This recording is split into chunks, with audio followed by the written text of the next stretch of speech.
नमस्कार दोस्तों, स्वागत है आप सभी का आपके अपनी YouTube channel Shyam class study में। आशा करता हूँ आप सभी लोग अच्छे होंगे, स्वस्थ होंगे और अपने एग्जाम आरआरबी एनटीपीसी भर्ती परीक्षा 2025 की मन लगा करके तैयारी कर रहे होंगे। आज के इस वीडियो में मैं आप सभी लोगों के लिए एनटीपीसी में पूछे जाने वाले जीके जीएस के अति महत्वपूर्ण 40 प्रश्नों का प्रैक्टिस सेट लेकर के आया हूँ, जो आपके एग्जाम के लिए सबसे ज़्यादा महत्वपूर्ण है। तो आज के इस वीडियो को आपको शुरू से लेकर के एंड तक है फुल वॉच करते रहना है। वीडियो पसंद आए तो वीडियो को एक बार लाइक और चैनल को सब्सक्राइब करना आप लोग बिल्कुल ना भूलें। तो चलिएगा फिर शुरू करते हैं।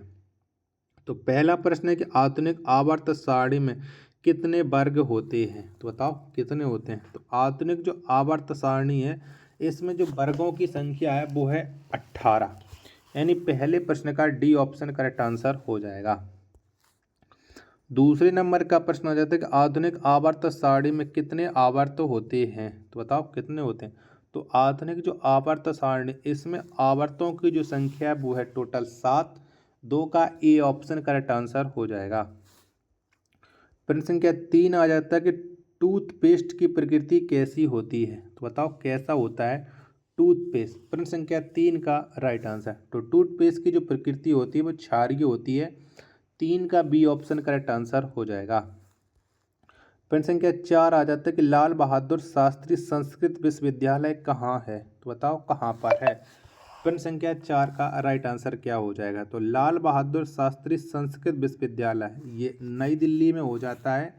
4 का बी ऑप्शन करेक्ट आंसर हो जाएगा। 5वें नंबर का प्रश्न है कि योजना आयोग की स्थापना कब हुई थी? तो बताओ कब की गई थी। तो योजना आयोग की स्थापना 15 मार्च 1950 में की गई थी। 5 का ए ऑप्शन राइट आंसर हो जाएगा।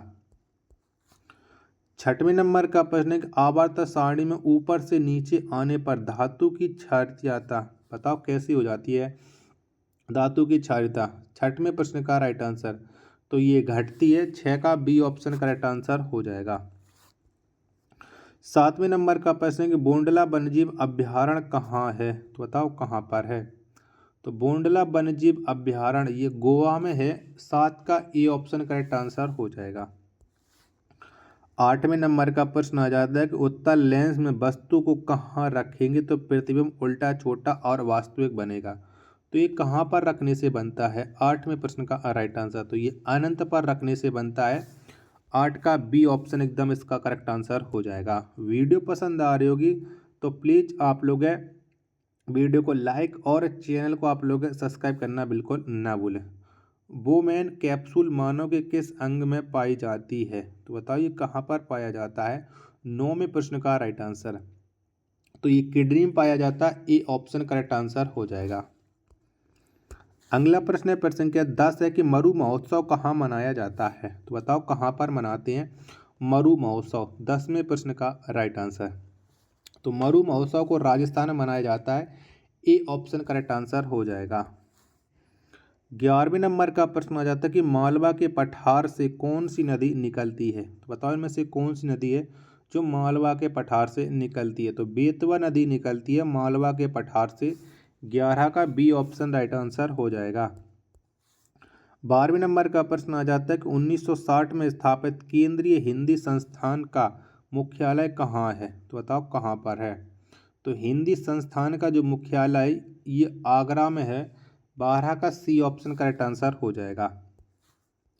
13वें नंबर का प्रश्न आ जाता है ग्राम पंचायत का कार्यकाल कितने वर्षों का होता है? तो बताओ कितने वर्षों का होता है। तो ग्राम पंचायत का जो कार्यकाल होता है वो 5 वर्ष का होता है। 13 का डी ऑप्शन करेक्ट आंसर हो जाएगा। वीडियो पसंद आ रही होगी तो प्लीज़ वीडियो को लाइक और चैनल को आप लोग सब्सक्राइब करना बिल्कुल ना भूलें। नेक्स्ट प्रश्न संख्या 14 है नोंग क्रीम उत्सव किस राज्य में मनाया जाता है?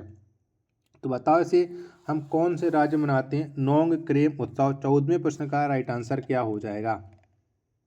तो इसे मेघालय मनाया जाता है। 14 का बी ऑप्शन करेक्ट आंसर हो जाएगा। 15वें नंबर का प्रश्न है कि मीथेन के दहन करने पर कितने अणु जल के निकलेंगे? तो बताओ कितने अणु निकलते हैं? तो मीथेन के दहन पर जो जलकर के अणु निकलेंगे वो उनकी जो संख्या होती है वो 2 होती है। 15 का डी ऑप्शन करेक्ट आंसर हो जाएगा। 16वें नंबर का प्रश्न है कि भारत गेट का सदस्य कब बना था? तो बताओ कब बना था? तो भारत ये गेट का सदस्य बना था 1948 में। 16 का सी ऑप्शन करेक्ट आंसर हो जाएगा। प्रश्न संख्या 17 आ जाता है कि भारतीय कार्यपालिका का प्रधान कौन होता है? बताओ कौन होता है? तो भारत के कार्यपालिका का जो प्रधान होता है वो राष्ट्रपति होता है। कौन? राष्ट्रपति। 17 का ए ऑप्शन करेक्ट आंसर हो जाएगा। 18वें नंबर का प्रश्न है कि मिल्क ऑफ मैग्नीशिया का पीएच मान कितना होता है? तो बताओ कितना होता है?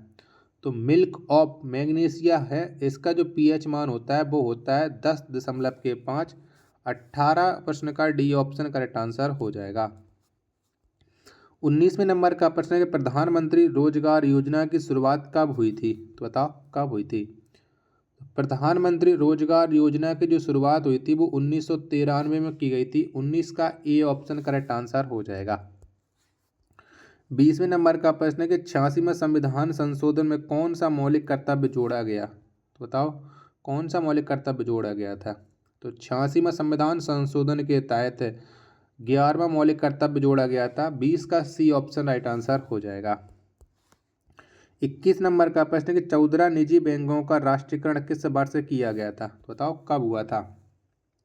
तो 14 निजी बैंकों का जो राष्ट्रीयकरण किया गया था ये 1969 में हुआ था। 21 का ए ऑप्शन करेक्ट आंसर हो जाएगा। 22वें नंबर का प्रश्न आ जाता है कि प्राण एवं देह की स्वतंत्रता का अधिकार किस अनुच्छेद में वर्णित है? तो बताओ कौन से अनुच्छेद में इसका वर्णन मिलता है? प्रश्न संख्या 22 का राइट आंसर क्या हो जाएगा? तो ये मिलता है अनुच्छेद 21 में। 22 का ए ऑप्शन राइट आंसर हो जाएगा। प्रश्न संख्या 23 है कि मानव जीवन की उत्पत्ति का सिद्धांत किसने दिया? तो बताओ किसके द्वारा ये मानव जीवन की उत्पत्ति का सिद्धांत दिया गया था? 23वें प्रश्न का राइट आंसर तो ये दिया था चार्ल्स डार्विन ने। ए ऑप्शन राइट आंसर हो जाएगा। 24 नंबर का प्रश्न है कि चारों वेदों में कौन सा वेद विशेष रूप से कर्म कांडों से संबंधित है? तो बताओ कौन सा वेद संबंध रखता है? तो चारों वेदों में जो विशेष रूप से कर्म कांडों में संबंध रखने वाला वेद है वो हो जाता है यजुर्वेद। 24 का बी ऑप्शन राइट आंसर हो जाएगा। 25वें नंबर का प्रश्न उपकला ऊतक किस में पाई जाती है? तो बताओ किस में पाई जाती है उपकला ऊतक? 25वें प्रश्न का राइट आंसर क्या हो जाएगा? तो ये त्वचा में पाई जाती है उपकला ऊतक। 25 का डी ऑप्शन राइट आंसर। 26वें नंबर का प्रश्न आ जाता है कि विद्युत मोटर में कौन सा नियम काम करता है? तो बताओ कौन से नियम का कार्य मतलब कौन सा नियम है विद्युत मोटर पर कार्य करता है? तो फ्लेमिंग के बाएं हाथ का नियम इसका राइट आंसर हो जाएगा। 26 का ऑप्शन संख्या ए। आशा करता हूँ कि ये वीडियो आपको जरूर पसंद आ रही होगी, तो प्लीज़ आप लोग वीडियो को लाइक और चैनल को सब्सक्राइब करना बिल्कुल ना भूलें। 27वें नंबर का प्रश्न आ जाता है आपके सामने, खाद्य श्रृंखला में हिरण किस अवस्था में आएगा? तो बताओ कौन सी श्रेणी में आएगा हिरण? 27वें प्रश्न का राइट आंसर तो ये प्राथमिक उपभोक्ता के रूप में आता है हिरण। 27 का ए ऑप्शन करेक्ट आंसर हो जाएगा। 28वें नंबर का प्रश्न है कि CO2 में एक कार्बन और ऑक्सीजन के मध्य कितने इलेक्ट्रॉन का साझा होता है? तो बताओ कितने इलेक्ट्रॉन होते हैं? तो इसमें होते हैं टोटल 4 इलेक्ट्रॉन। 28 का ए ऑप्शन करेक्ट आंसर हो जाएगा। 29वें नंबर का प्रश्न कि सबसे ज़्यादा ऋचा किस वेद में है? यानी सबसे ज़्यादा जो रचनाएं हैं वो कौन से वेद में? 29वें प्रश्न का राइट आंसर तो ये हो जाती है ऋग्वेद में। ए ऑप्शन राइट आंसर हो जाएगा। प्रश्न संख्या 30 आ जाता है कि प्रार्थना समाज की स्थापना किसने की थी? तो बताओ किसके द्वारा प्रार्थना समाज की स्थापना हुई थी? तो ये आत्माराम पांडुरंग ने की थी प्रार्थना समाज की स्थापना। प्रश्न संख्या 30 का बी ऑप्शन करेक्ट आंसर हो जाएगा। 31वें नंबर का प्रश्न है कि प्रार्थना समाज की स्थापना कब हुई थी? तो बताओ कब हुई थी? तो प्रार्थना समाज की स्थापना 1867 में हुई थी। 31 का सी ऑप्शन करेक्ट आंसर हो जाएगा। अगला प्रश्न आ जाता है प्रश्न संख्या 32 के पाक जलडमरू मध्य भारत को किससे अलग करता है? तो बताओ किसके अलग करता है पाक जलडमरू मध्य? तो आपको पता है कि ये भारत को श्रीलंका से अलग करता है। 32 का बी ऑप्शन करेक्ट आंसर हो जाएगा। प्रश्न संख्या 33 आ जाता है कि भारत का सबसे बड़ा विधि अधिकारी कौन होता है। तो बताओ कौन होता है। तो भारत का जो सबसे बड़ा विधि अधिकारी होता है वो इन चारों ऑप्शनों के अकॉर्डिंग भारत का महान्यायवादी होता है। बी ऑप्शन राइट आंसर हो जाएगा प्रश्न संख्या 33 का। 34वें नंबर का प्रश्न, अवतल दर्पण में ऐप पर रखी वस्तु का प्रतिबिंब कहाँ बनेगा। तो बताओ कहाँ पर बनेगा। तो अवतल दर्पण में ऐप पर रखी वस्तु का जो प्रतिबिंब है वो अनंत पर बनेगा, यानी 34 का सी ऑप्शन करेक्ट आंसर हो जाएगा। प्रश्न संख्या 35 आ जाता है, केंद्र और राज्यों के बीच शक्ति का बंटवारा किस अनुसूची में है। तो बताओ कौन सी अनुसूची में है। तो केंद्र और राज्यों के बीच जो शक्ति का बंटवारा होता है वो 7वीं अनुसूची में होता है। 35 का सी ऑप्शन राइट आंसर हो जाएगा। 36वें नंबर का प्रश्न आ जाता है कि पदार्थ की प्रतिरोधकता किस पर निर्भर करती है। तो बताओ किस पर निर्भर करती है। तो जो पदार्थ की प्रतिरोधकता होती है ये तार का पदार्थ पर निर्भर करती है, यानी 36 का डी ऑप्शन करेक्ट आंसर हो जाएगा। 37वें नंबर का प्रश्न आ जाता है कि रक्तचाप को किससे मापते हैं। तो बताओ किसके द्वारा मापा जाता है। तो रक्तचाप इसे स्फेगनोमीटर के द्वारा मापा जाता है। 37 का सी ऑप्शन राइट आंसर हो जाएगा। 38वें नंबर का प्रश्न आ जाता है कि सतलुज और तीस्ता नदियों के बीच स्थित हिमालय को क्या कहा जाता है। तो बताओ इसे क्या कहते हैं। तो सतलुज और तीस्ता नदियों के बीच में जो हिमालय स्थित है उसे कहा जाता है कुमायूं हिमालय, यानी 38 का ए ऑप्शन करेक्ट आंसर हो जाएगा। आशा करता हूँ कि ये 38 प्रश्न जो आपके एग्जाम की दृष्टि से बनाए गए थे वो आपको पसंद आए होंगे। तो आप लोग इस वीडियो को एक बार लाइक और चैनल को आप लोग सब्सक्राइब करना बिल्कुल न भूलें। अगर पसंद नहीं आए हो तो कमेंट बॉक्स में बता देना कि ये मुझे आपका कंटेंट वो बिल्कुल पसंद नहीं आ रहा, आप अपने कंटेंट में सुधार कीजिएगा। तो मैं कोशिश करूँगा कि अगले दिन से और बेहतरीन प्रैक्टिस सेट आपके लिए लाए जाएंगे जो आपके एग्जाम के लिए मजबूत होंगे। मिलते हैं और नेक्स्ट वीडियो के साथ, तब तक के लिए धन्यवाद।